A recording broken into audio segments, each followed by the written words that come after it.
we are at the corner of Ulster and Lippincott, the fifth location of the theatre centre at 191 Lippincott Street. The space that the theatre centre inhabited is no longer here.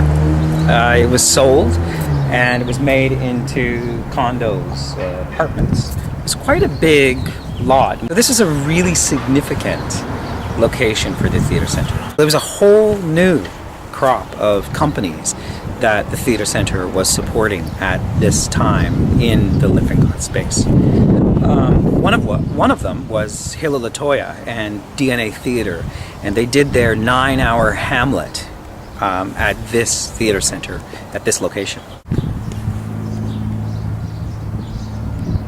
There was a groundswell movement among the board and artists at the theatre centre at the time when they were at 191 Lippincott to develop a plan for a permanent home for the theatre centre. This was 1988. It was a beautiful layout and beautiful plan that saw 2 theatres, a cafe, and a rehearsal space. It's quite a big property, and as you can see when we go around, it's quite a large lot.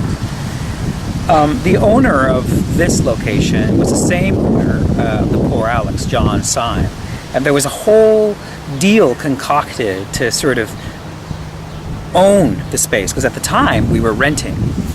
So when at the 11th hour in 1989, I believe, or in 88 actually, at the end of the year, it was a deadline. There was a deadline to purchase the property.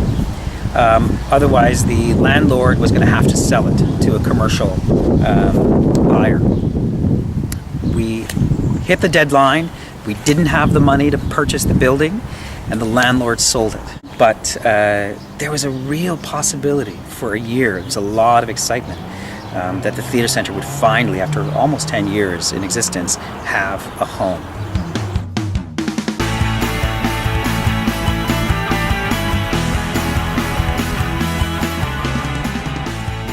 Oh, I'm full because of that crispy.